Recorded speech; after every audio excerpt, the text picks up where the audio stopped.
Oke, data Yahoo Finance ya. Di sini lihat di sini, financeyahoo.com. Oke, pakai koneksi sendiri ya. Kalau tidak tethering dengan teman ya. Nanti urusan belakangan ya, teman yang mau tethering apa enggak terserah kalian. Oke. Nah, sekarang Dow Jones ini ya, DOW 30. Oke. Udah ya. Dow Jones 30. Oke. Cari apa? Sudah ya. Kita fokus pada historical data atau data historis. Ya. Nah, kapan kalian mau periode kapan kita akan menggunakan data ini? Ya. Nah, mungkin kalian perlu tahu apakah mulai kapan dia berdagang atau dan seterusnya. Lihat di sini ada aturan, ada ininya. Misal informasi lain kita ingin tahu kapan, misalnya cari search di Google. Mungkin di sini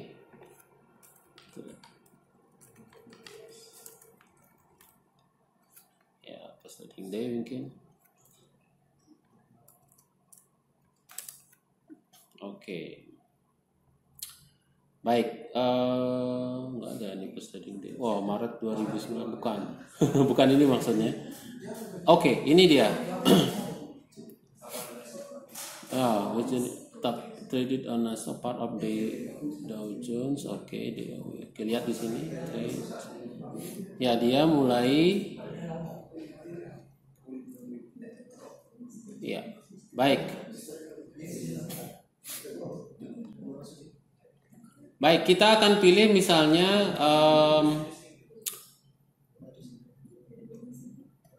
selama 10 tahun terakhir ya. 10 tahun terakhir, jadi saya akan mulai dari 01 berarti anggap 2010 ya. Kita iseng aja coba 2010. Nggak ada ini, cuma mencoba saja 2010. Oke. Sampai hari ini ya. Oke. Januari 2010 sampai Februari 2020 ya. Oke, circle price sudah, apply. Jangan lupa apply. Ya, apply dulu. Kemudian sudah ya, pastikan apply. Ingat, apply di sini. Kemudian download data. Nah, download data. Nah, kan ada dialog seperti ini, ada tanda karet itu yang menunjukkan simbol dalam perdagangan tick, apa-apa istilahnya.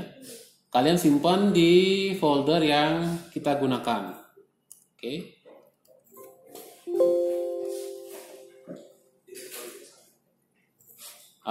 Di ASDF punya saya, terserah kalian mau simpan di mana.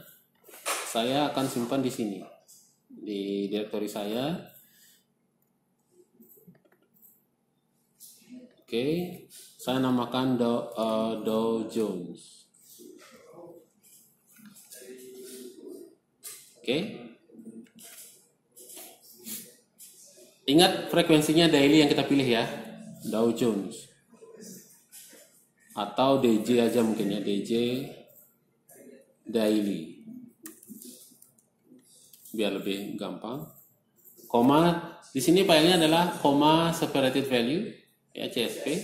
Oke, save. Sudah ya. Nah, begitu kalian sudah berhasil download, lihat datanya dulu. Oke, open. Dia akan membuka Excel kalau kalian punya Excel, kalau tidak mungkin Google ya, Google ini spreadsheet ya. Jadi dicoba dulu.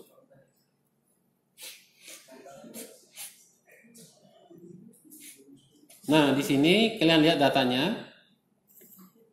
Periodenya ternyata yang kita mulai tadi 1 Januari 2010, tradingnya pertama adalah 4 Januari yang tercatat di Yahoo Finance. Oke, ada open, high, low, close, adjusted close, dan volume adjusted. Kita akan menggunakan ini ya, yang close. Oke, yang close dari 2010 sampai hari ini harusnya, tapi tradingnya tidak hari ini. Tanggal 14. Sekarang mungkin masih di sana hari apa ya? Mungkin masih hari Minggu, ya. Ya, Minggu malam mungkin ya. Jadi masih Valentinean di sini transaksi terakhir 14 Februari ya. Oke. Ya, 14 Februari 2020. Oke, ini agak closingnya. Oke, udah fix ya. Baik, saya akan mengingatkan lagi tipe CSV ini ya bisa kita cek melalui editor teks ya. Buka saja di sini. Kalau kalian mempunyai Notepad++, ya seperti ini. Yang saya ingin menunjukkan beberapa kali biar kalian tetap paham bahwa di sini dia dipisahkan oleh koma. Oke. Nah, kalau ada data kosong terakhir ini mungkin sebaiknya ini aja biar tidak ada data kosong yang masuk. Biarin segitu ya. Kemudian save. Karena kadang-kadang tidak sempurna proses pembuatan filenya, ada yang lembar kosong. Oke, sudah aman. Nah, tadi saya akan menggunakan R yang sudah saya ini tadi. Ya, saya akan ulang. Nah, tadi apa yang saya simpan sudah saya tempatkan di suatu folder yang akan saya gunakan. Ini jangan ikuti saya karena pasti folder ini berbeda dengan apa yang kalian punya ya.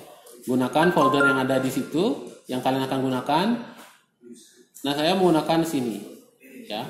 Nah, gunakan folder yang pernah digunakan sebelumnya, nanti kita bisa delete dulu biar tidak repot bekerjanya ya. Yang data-data yang tidak dipakai, jadi biar mempercepat aja. Di sini ada R data yang saya gunakan, klik di sini akan membuka R. Oke. Saya akan perbesar ini untuk membantu tampilan biar tidak terlalu kecil kalau kalian lihat dari situ. Oke. Nah, saya tidak akan mengerjakan apa-apa di sini, saya akan ketik di script saja biar lebih mudah. Oke. Ya, sekarang kita memasukkan data Dow Jones. Harian atau daily. Oke. Saya namakan DJ titik daily sama dengan read titik CSV. Ini ya. Kalian ingat nama filenya tadi apa yang kalian simpan di sini? Saya namakan DJ Daily seperti ini, ya.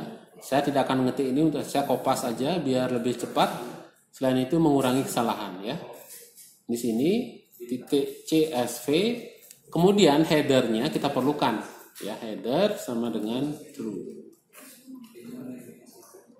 Oke. Ini kita run. Nah, di sini sudah ada dj titik daily. Nah, ini datanya semua udah ada di sini. Oke. Saya simpan dulu ini untuk scriptnya. Latihan. Saya namakan latihan Dow Jones. Latihan soal nomor 2. DJ ya, Dow Jones. Oke. Baik, kita sudah mempunyai datanya sekarang. Kita akan mengambil data closingnya. Oke. DJ daily close sama dengan DJ daily close. Jadi tanda dolar untuk mengakses header. Oke. Di sini saya run. Ini data DJ daily close. Nah, sekarang kita akan melihat plot data DJ close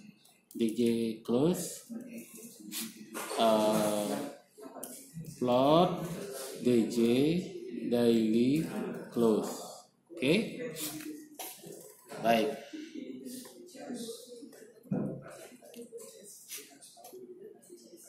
Nah, kalau kita melakukan ini seperti yang saya sudah sering demokan, kita akan memperoleh plot scatter seperti ini, ya. Nah, yang kita perlukan adalah plot ini memberikan garis. Karena ini adalah tipe deret waktu. Oke. Nah, di sini kita akan modifikasi plot ini menggunakan type sama dengan L. L di sini ya. Type sama dengan L. Huruf L ya.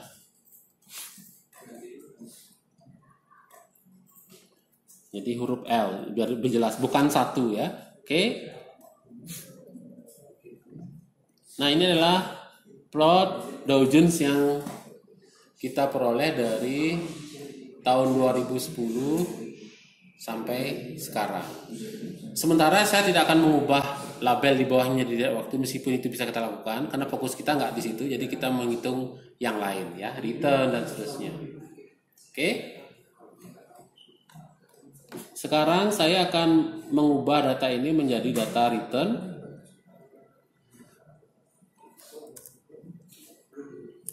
Jadi mengubah data DJ daily close menjadi data log return. Oke. Saya namakan DJ. LR itu kepanjangan dari log return ya. DJ daily titik close sama dengan div log DJ daily close lag sama dengan 1.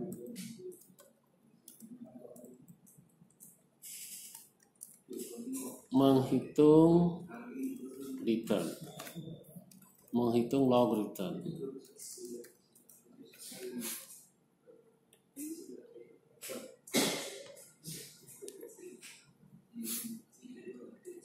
Kemudian plot LR DJ daily close. Nah, di sini saya langsung menggunakan type sama dengan L. Oke.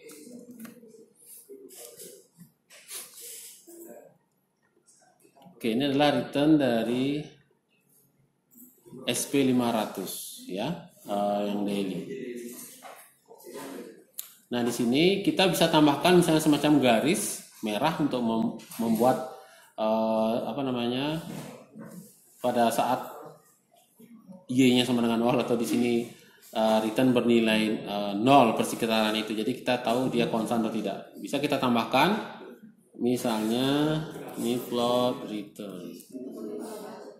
Jadi AB line A sama dengan 0. Buat garis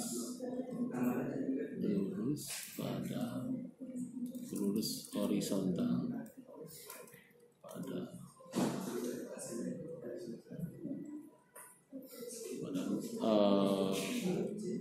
sumbu Y sama dengan 0.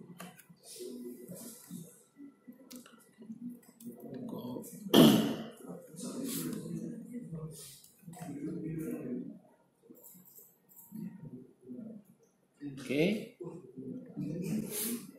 Ya, ini adalah garis return kalau kalian mau buat seperti ini.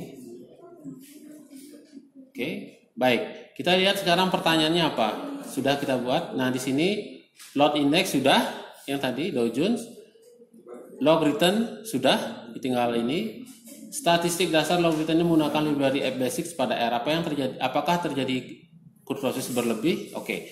Di sini kalian sudah menghitung return ya. Ini script akan saya upload, jadi kalian nggak usah khawatir ya. Nanti sama yang lain, nanti saya demokan yang lain juga.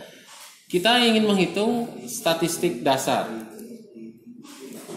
Statistik dasar, jadi gunakan library fbasic, financial basic itu maksudnya.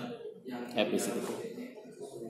Di sini library fbasics. Jadi di sini library fbasics. Load dulu, install dulu kalau kalian belum. Kemudian basic stats.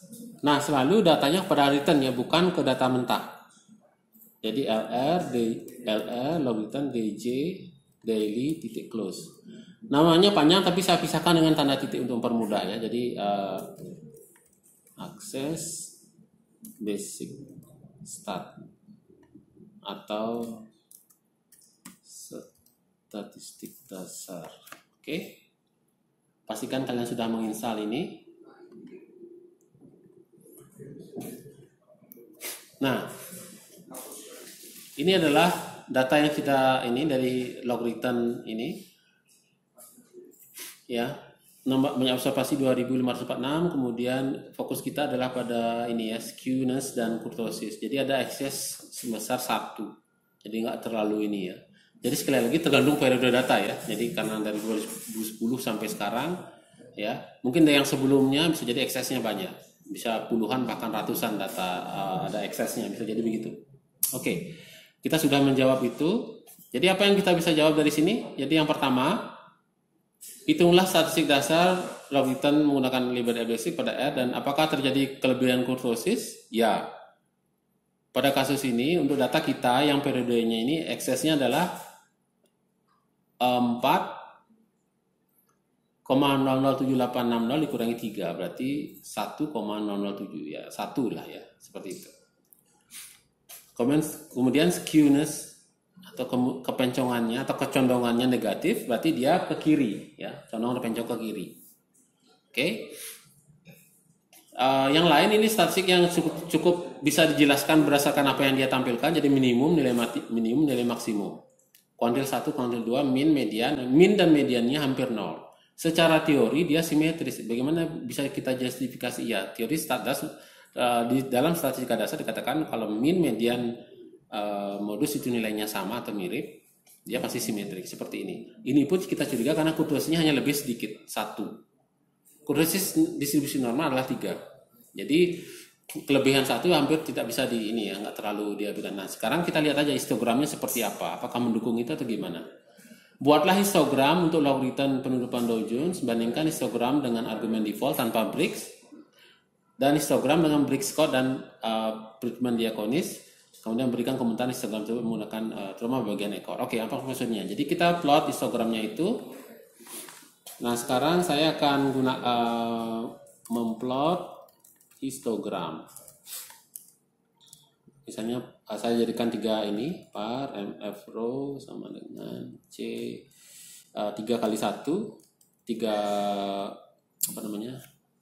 Oke, 1/3 aja, 1 biar ini 1,3 1 baris 3 kolom. Jadi seperti jadinya 1 baris 3 kolom karena berdasarkan baris. Bisa juga ada MF call, tapi saya jarang menggunakan itu karena sama saja ya. Tinggal kita bermain di sini. Jadi yang pertama, yang kedua, yang ketiga itu nanti ya. Oke, sekarang apa yang dimaksud adalah tinggal mengetikkan ini is histogram the Dow Jones DAJ daily close, kemudian his DJ daily close, Briggs sama dengan Scott, Ace DJ daily close. Oh iya, DJ daily close, Briggs sama dengan bisa FD begini. Oke, kita lihat aja. Oke, kita dapat ini. Oke,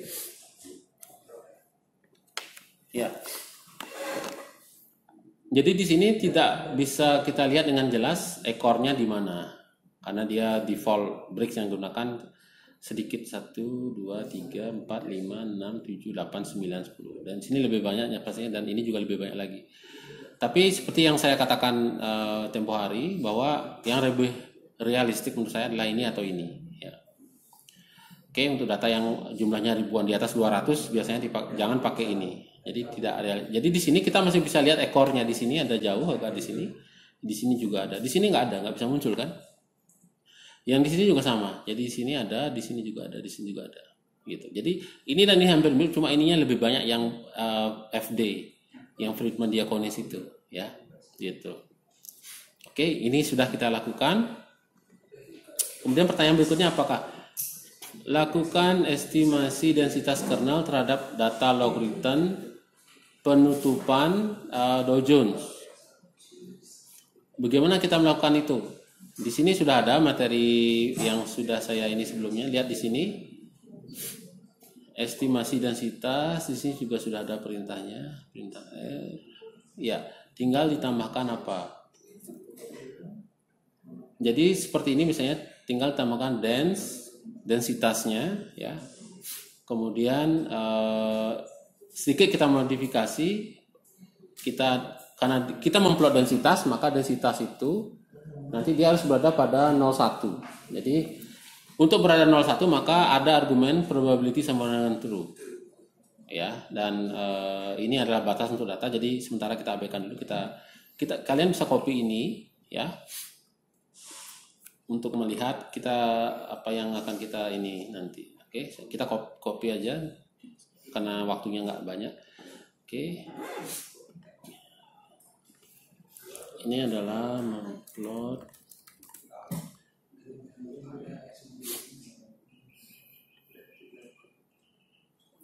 densitas.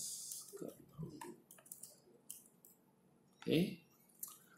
Di sini modifikasi kode yang saya buat LR ya, ini adalah ya DC daily close break sama dengan, kalian bisa menggunakan FD atau Scott, terserah, boleh sama true. Oke, ini abaikan aja dulu, hilangkan aja dulu, nanti kita lihat bisa atur lagi. Dense, saya namakan density dari ini LR DJ daily, saya namakan ini daily close. Jadi density, jadi ini saya bisa gunakan tanda sama dengan karena biar konsisten dengan apa yang sudah saya lakukan belakangan ini. LR DJ daily close. Nah, banyak titik yang diambil sebanyak 100. Kemudian point densitasnya LR DJ daily close, type sama dengan L. Mungkin kalian bisa warnai call sama dengan red atau apa, terserah ya. Ini oke, kita bisa run ini.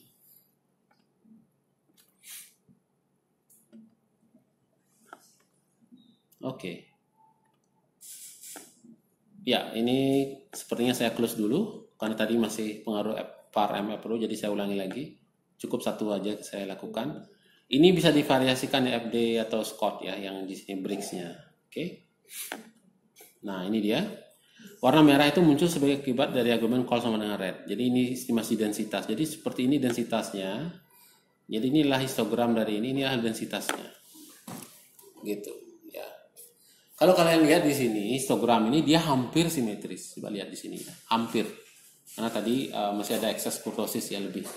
Jadi jarang kita temui yang sama persis min dan mediannya dan modus sekalipun ya. Jadi di sini dia hampir simetris dan secara ini bisa kita katakan simetris pada dasarnya gitu ya. Secara ini kasarnya meskipun tidak sama persis gitu. Seperti ini histogramnya.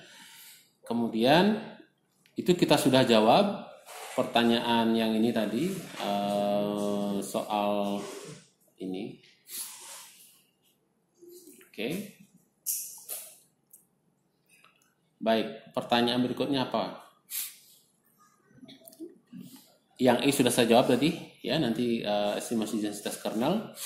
Nanti saya beri nomor aja, nanti saya upload ini, kalian bisa coba sendiri nanti. Ini soal E tadi, membuat histogram, berarti apa tadi? D ya. Soal D.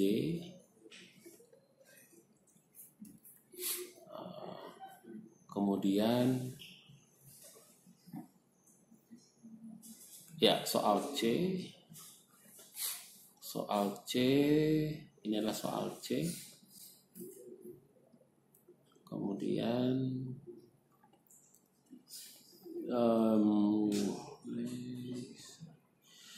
ya plot logarithm dan plot index. Oke, ini yang soal B.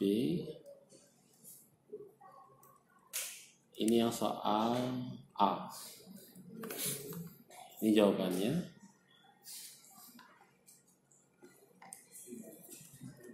Jawaban soal latihan.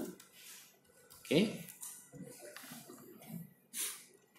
Ya, kemudian apa yang kita belum jawab?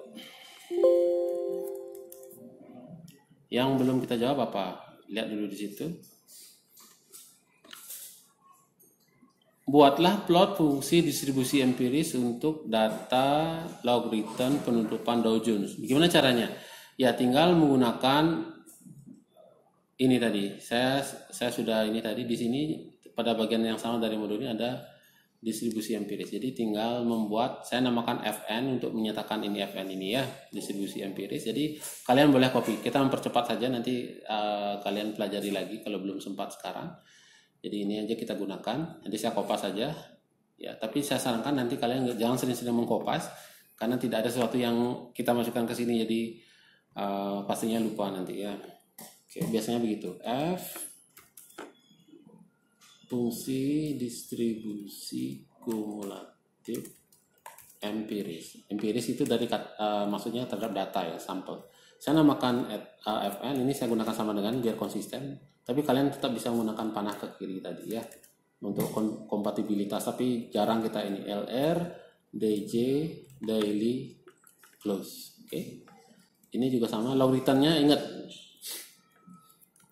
DJ, daily, close.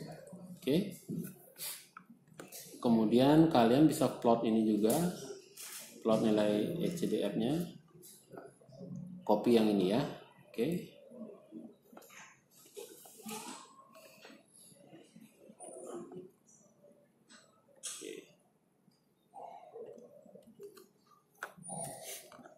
Oke, kita bisa run ini. Ya, ini adalah plot fungsi distribusi kumulatif empiris seperti ini. Oke, ya seperti ini. Jadi kalau ini perbesar dia sebenarnya tidak semulus yang kalian bayangkan ya. Ada semacam ini ya, yang kalian bisa lihat di sini ya. Oke. Bagian-bagian awal seperti ini, tapi karena datanya banyak nggak kelihatan ya, seperti ini. Dia nggak mulus banget, jadi bukan kurva begitu, tapi dia masih ada ininya gitu, karena apa namanya seperti tangga-tangga sebenarnya. Oke, seperti CDF bentuknya sudah kita jawab. Kemudian apa lagi? Setelah itu kalian disuruh apa? Saya sih nyuruh kalian ya, maksudnya suruh apa? Buatlah plot kuantil-kuantil untuk data logaritm dan bandingkan dengan kuantil distribusi normal. Oke, bagaimana kita melakukan ini? Nah, di sini ada plot yang sudah kita lakukan. Asumsi saya kalian sudah mencoba, tapi kemungkinan belum. Ya, begitu ya. Ada beberapa yang belum kalian coba ya. Oke, di sini ada ini, nanti kita coba semuanya. Jadi di sini yang dimaksud itu adalah yang ini, plotnya yang ada di sini. Yang ini seperti ini ya. Cuma bedanya sekarang kalian menggunakan data gitu aja. Oke, apa contohnya? Jadi saya akan memberikan contoh.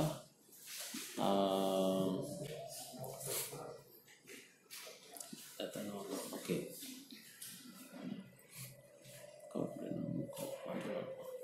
Ya.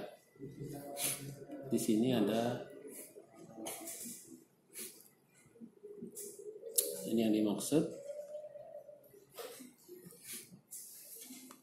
Ya, yang kita lakukan, nah ini, saya akan copy ini, close dulu, ini, oke.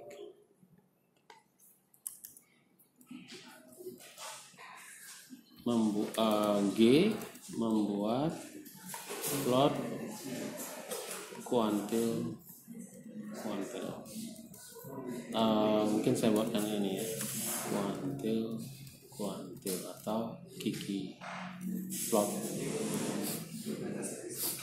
Nah, di sini yang dimaksudlah kinorm, bandingkan dengan ini kinorm,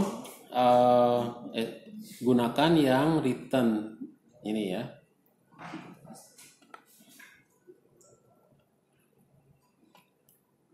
Kuantil normal, kemudian yang lain garis kuantilnya. Oke. Saya akan run. Nah, ini dia seperti ini. Nah, kalau dia data ini normal, ini adalah garis kuantil normal. Kalau dia normal, maka semua titik akan berada di sini.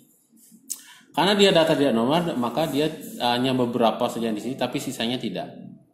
Ya, seperti ini. Jadi dia tadi skewness-nya negatif, harusnya berapa? 0 kalau dia normal. Kalau dia tidak normal, berarti minus atau plus, lebih dari 0.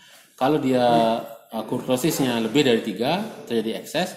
Nah, pada data kita terjadi ada excess tadi ya. Excess kurtosisnya 1. Jadi dia tidak, ini perbandingannya. Ini untuk menjawab pertanyaan saya tentang ini tadi. Buatlah ini tadi yang ini, oke. Jadi G sudah kita coba, kemudian yang G kita sudah coba. Nah, sekarang yang H gimana? Hitunglah var empiris dan var mengasumsikan data berdistribusi normal. Berikut berikan penjelasan singkat arti var yang diperoleh. Gunakan key 90% dan key 5%. Nah, var itu sebenarnya adalah kuantil tadi ya. Jadi kita hanya menghitung kuantil dari data. Jadi untuk menjawab H, apa yang kita gunakan? Nah, saya akan memisalkan seperti ini.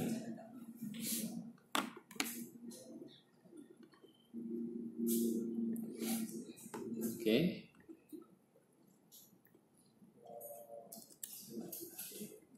Yang A. Baik. Kita hitung var empiris. Ini halamannya tidak relevan. Ya. Saya namakan sama semua DJ daily close.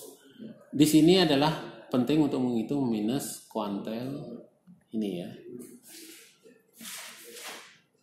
LR DJ daily close.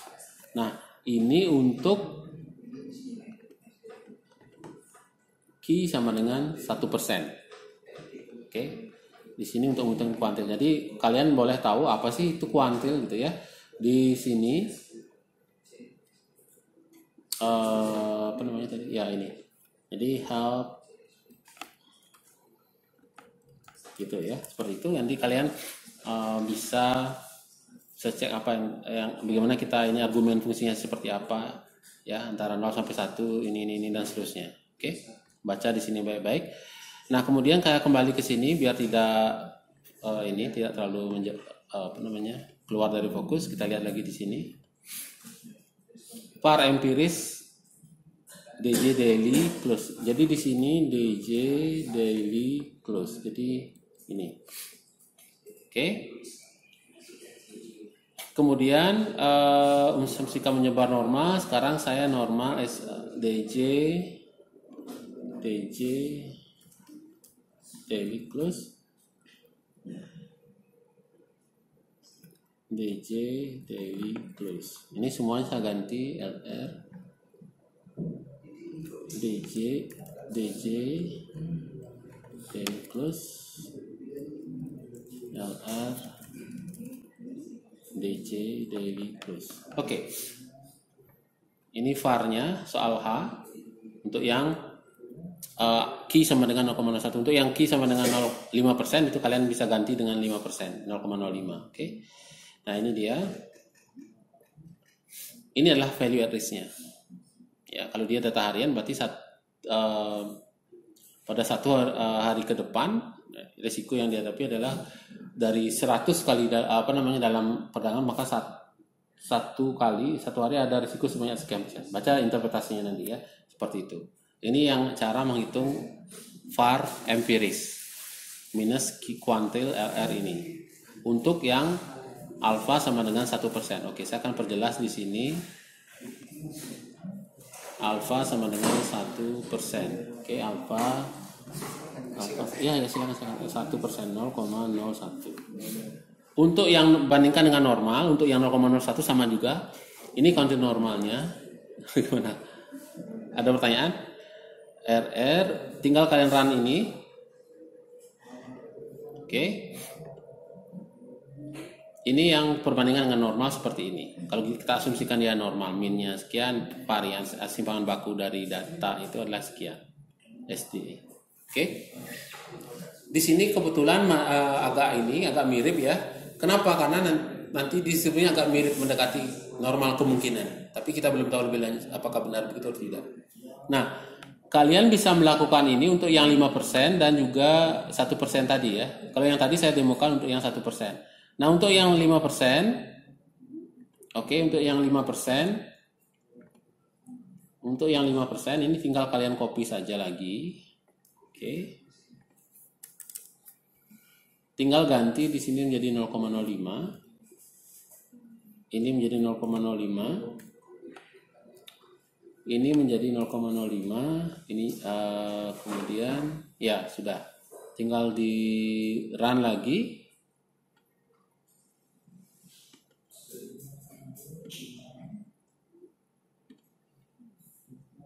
Tadi.